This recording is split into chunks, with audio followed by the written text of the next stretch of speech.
Shri BT Sooraj.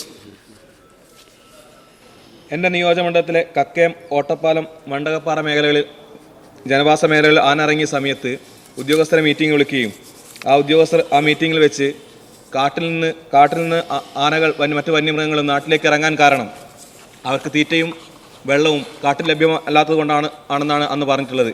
ഇതിന് തീറ്റയും വെള്ളവും കാടിനുള്ളിൽ ഉറപ്പുവരുത്താൻ ഫുഡ് ഫോഡർ വാട്ടർ മിഷൻ്റെ ഭാഗമായി സീഡ് ബ്രോഡ്കാസ്റ്റിംഗ് വിത്തൂട്ട് പദ്ധതിയും ബ്രഷ് ഫുഡ് ചെക്ക് ഡാം പദ്ധതിയും ഒക്കെ നടപ്പിലാക്കുമെന്ന് ഉദ്യോഗസ്ഥർ പറഞ്ഞിട്ടുണ്ട്. ഇത് എവിടെയെങ്കിലും ഫലപ്രദമാണോ? ഏതെങ്കിലും മേഖലകളിൽ വിജയകരമായി നടപ്പിലാക്കപ്പെടുന്നുണ്ടോ? കക്കയം, പെരുവണ്ണാമൂഴി ഫോറസ്റ്റ് മേഖലകളിൽ ഈ പദ്ധതി ഉണ്ടോ?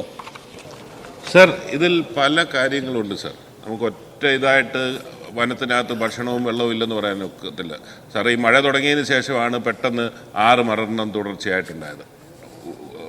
ഇത് സമ്മറിലല്ല, അതിന് ശേഷമുള്ള മഴക്കാലത്ത് തന്നെയാണ് 6 മരണം ഉണ്ടായത്. പക്ഷേ ഇതിനകത്ത് കാടിനകത്ത് കുറേ ഇൻവേസീവ് സ്പീഷീസ് വന്നിട്ട് നമ്മൾ കാലാകാലങ്ങളിൽ നമ്മൾ തന്നെ കാണിച്ച മണ്ടത്തരങ്ങൾ, അക്കേഷ്യ വെച്ച്, യൂക്കാലി വെച്ച്, ഏറ്റവും കൂടുതൽ ഇപ്പോൾ മഞ്ഞക്കൊന്ന സെന്നയുടെ പ്രശ്നമുണ്ട്.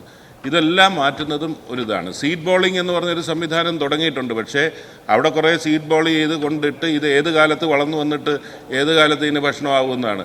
അതുകൊണ്ട് അതൊക്കെ നമുക്കിനി ഒരു പഠനത്തിൻ്റെ വിധേയമാക്കിയിട്ട് മാത്രമേ ഉള്ളൂ. ഇൻവേസീവ് സ്പീഷീസ് നീക്കണം. ഭക്ഷണത്തിൻ്റെ പോരായ്മ ഉണ്ടോ ഇല്ലയോ എന്നുള്ളത് പരിശോധിക്കണം. ഇൻവേസീവ് സ്പീഷീസിൻ്റെ മാത്രം നമുക്ക് ബോധ്യമുണ്ട്. കാരണം ഈ പുൽമേടുകൾ നശിക്കുന്നതനുസരിച്ച് ചെറുമൃഗങ്ങൾ അവിടുന്ന് അകന്നു പോകുന്നു. അന്നേരം അറ്റാക്കിങ് കടുവ പോലുള്ളത് അതിൻ്റെ പിന്നാലെ പോകുന്നു എന്നുള്ളൊരു ഇതാണ്. മറ്റ് മേഖലയിലേക്ക് ആധികാരികമായ ഒരു പഠനവും അവിടെ നമ്മുടെ പക്കലില്ല സർ.